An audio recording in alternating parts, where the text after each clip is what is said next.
প্রায় ৬৬ মিলিয়ন বছর আগে একদিনেই বদলে গিয়েছিল আমাদের পৃথিবীর ইতিহাস। বিশাল দানব ডাইনোসরদের শাসনকালের অবসান ঘটে। এতদিন আমরা জানতাম এই বিপর্যয়ের কারণ ছিল একটি বিশাল গ্রহাণুর আঘাত, কিন্তু বিজ্ঞানীরা নতুন এক তত্ত্ব আবিষ্কার করেছেন, আর এই তত্ত্বটি আমাদের জানা ধারণাকে সম্পূর্ণ পাল্টে দিতে পারে। মেক্সিকোর উপকূলে চিকসুলুপ ক্রেটার এক বিশাল গর্ত, যার প্রস্থ ১৮০ কিলোমিটার। এই গর্তটি তৈরি হয়েছিল একটি বিশাল গ্রহাণুর আঘাতের তীব্রতায় বায়ুমণ্ডলে ছড়িয়ে পড়ে ধূলিকণা, গ্যাস এবং ভয়ানক তাপদাহ। সূর্যের আলো পৃথিবীর বুকে পৌঁছানো বন্ধ হয়ে যায়। জলবায়ুতে আসে ভয়াবহ পরিবর্তন, খাদ্যচক্র ধ্বংস হয়ে যায়, আর এই কারণেই বিলুপ্ত হয় ডাইনোসরের মতো শক্তিশালী প্রাণীগুলো। এতদিন এটাই ছিল সবচেয়ে গ্রহণযোগ্য তত্ত্ব, কিন্তু ২০২২ সালে আবিষ্কৃত হয় নতুন আর একটি রহস্য। পশ্চিম আফ্রিকার উপকূলে পাওয়া যায় ৯ কিলোমিটার প্রশস্ত নাদির ক্রেটার। প্রাথমিকভাবে বিজ্ঞানীরা নিশ্চিত ছিলেন না এই গর্তটি কীভাবে তৈরি হয়েছে, কিন্তু সাম্প্রতিক গবেষণায় জানা গেছে এটি তৈরি হয়েছিল আর একটি গ্রহাণুর আঘাতে।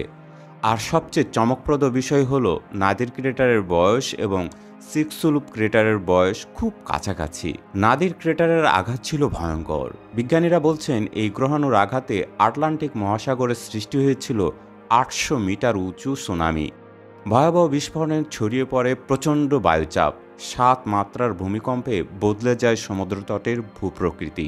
কিন্তু এটি কি চিকসুলুপের মতোই প্রভাব ফেলেছিল, নাকি এই দুটি ঘটনা একসঙ্গে ডাইনোসরদের পুরোপুরি বিলুপ্তির কারণ হয়েছিল?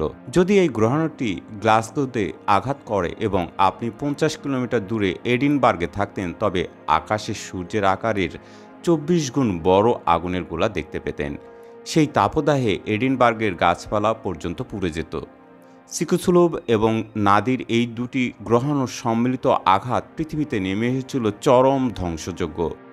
প্রথমে চিকসুলুপের আঘাতে বায়ুমণ্ডল ধুলোয় ঢেকে যায়, সূর্যের আলো বন্ধ হয়ে যায়। এর পরপরই নাদির ক্রেটারের আঘাতে সুনামি, ভূমিকম্প এবং আরও ভয়াবহ প্রাকৃতিক দুর্যোগ শুরু হয়। এই একাধিক আঘাতেই ডাইনোসর সহ পৃথিবীর প্রায় সব প্রাণীর অস্তিত্ব মুছে যায়। বিজ্ঞানীরা মনে করছেন একই সময়ে দুটি গ্রহাণুর আঘাত একটি অত্যন্ত বিরল ঘটনা। তবে এই ঘটনা আমাদের মনে করিয়ে দেয় মহাকাশের হুমকি সম্পর্কে। গ্রহাণুর মতো মহাকাশ শিলাগুলো আমাদের পৃথিবীর জন্য এখনও একটি বড় ঝুঁকি। এই ধরনের বিপর্যয় আবারও ঘটতে পারে। বর্তমান পৃথিবীতে আমরা যত উন্নতই হই না কেন, মহাকাশ থেকে আসা হুমকি এড়াতে আমাদের আরও উন্নত প্রযুক্তি তৈরি করতে হবে। ডাইনোসরের বিলুপ্তি শুধুমাত্র একটি ইতিহাস নয়, এটি একটি সতর্কবার্তা। তাহলে কি মনে হয়, গ্রহাণুর আঘাত কি আবারও পৃথিবীতে আসতে পারে? আপনার মতামত আমাদের জানান কমেন্টে। আর নতুন নতুন রহস্য এবং গবেষণা নিয়ে জানতে সাবস্ক্রাইব করুন আমাদের এই চ্যানেল। একটি গ্রহাণু ধ্বংস করতে পারে একটি প্রজাতি, কিন্তু বিজ্ঞান ও জ্ঞান রক্ষা করতে পারে পুরো মানব জাতিকে। সাথেই থাকুন।